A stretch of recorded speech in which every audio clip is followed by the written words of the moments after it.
नमस्कार, news top 9 मध्ये आपल्या सगळ्यांचे स्वागत। मी निखिला। सुरुवातीलाच आपण पाहूयात आजच्या मोठ्या राजकीय बातम्या। मुख्यमंत्र्यांच्या आश्वासनानंतर जुन्या पेन्शन संदर्भातील संप मागे, अर्थसंकल्पीय अधिवेशनापर्यंत शासकीय कर्मचाऱ्यांचा संप स्थगित करण्याचा निर्णय। अधिवेशनात या संबंधातला जो निर्णय आहे तो निर्णय त्या ठिकाणी पारित केला जाईल अशा प्रकारचं लिखित स्वरूपातलं आश्वासन त्या ठिकाणी आपल्याला प्राप्त झालेलं आहे। आणि त्या जुन्या पेन्शनसाठी समितीचा अहवाल प्राप्त, अर्थसंकल्पीय अधिवेशनात जुन्या पेन्शन संदर्भात निर्णय घेणार। मुख्यमंत्री एकनाथ शिंदे यांचं विधानसभेत निवेदन।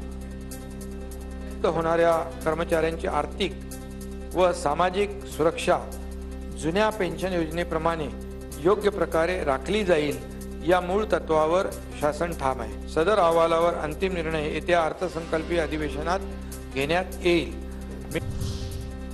माजी मंत्री राजेश टोपे आणि बबनराव लोणीकर यांची कथित ऑडिओ क्लिप व्हायरल। जिल्हा बँकेच्या निवडणुकीवरून दोघांमध्ये वाद, लोणीकरांनी राजेश टोपेंना शिवीगाळ केल्याचा आरोप। लोणीकरांनी मात्र आरोप फेटाळला। माझी अशा प्रकारची कुठली ऑडिओ क्लिप व्हायरल झालेली नाही, मी काहीही बोललेलो नाही आणि मी बघितलंही नाही। बँकेच्या निवडणुकीमध्ये तांत्रिक वाद, माझ्याकडून कुणालाही शिवीगाळ नाही। व्हायरल ऑडिओ क्लिप नंतर बबनराव लोणीकर यांच्याकडून स्पष्टीकरण। भुजबळांच्या प्रत्येक शब्दात अंगार, मंत्री असून महाराष्ट्र अस्थिर का करतात? जितेंद्र आव्हाडांचा छगन भुजबळ यांना सवाल। त्यांना महाराष्ट्रातल्या सामाजिक परिस्थितीची जाणीव आहे। त्यांनी अनेक वर्ष ओबीसीचं नेतृत्व केलंय। त्यांना आजही आम्ही आमचे नेते मानतो, पण त्यांच्या शब्दातनं शब्दांचा अंगार बाहेर पडावा ही अपेक्षा नाहीये। भाषण नको, मंत्रिमंडळामध्ये मुद्दे मांडा। विधानसभेत जयंत पाटलांच्या निशाण्यावर भुजबळ। भुजबळ साहेबांनी त्यांना काय पाहिजे ते त्यांनी मंत्रिमंडळात मांडावं। अध्यक्ष महोदय, महाराष्ट्रात जाऊन आता इथं पुढे भाषण कुणीच करू नये अशी माझी विनंती आहे।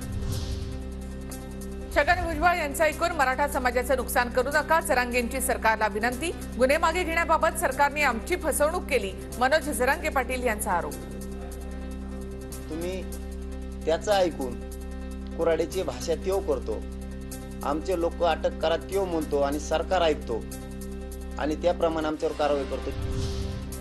मराठा आरक्षणाला विरोध नाही, फक्त जरांगेंच्या झुंडशाहीला माझा विरोध। छगन भुजबळ यांच्याकडून पुन्हा स्पष्टीकरण।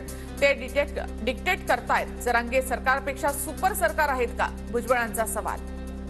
माझं मराठा समाजाला विरोध नाही, मराठा समाजाला वेगळं आरक्षण द्या हे मी आज नाही कित्येक वर्ष सांगतो आहे। माझा हल्ला फक्त जो आहे जरांगेच्या झुंडशाहीच्या विरुद्ध आहे। बीडमधील घर आणि दुकानं गुंडांच्या मदतीने फोडली, सत्तेत असणाऱ्या लोकांनीच आग लावली, रोहित पवारांचा आरोप। सत्तेत असणाऱ्या लोकांनीच ती लावली आणि गुंडाच्या मदतीनेच घरं आणि दुकानं फोडण्यात आली। आणि जे काही गुंड होते, कसे आले, कुठून आले, कोण त्याच्या मागे, याच्याबद्दल स्पष्टीकरण हे संदीप भैया क्षीरसागर देतील।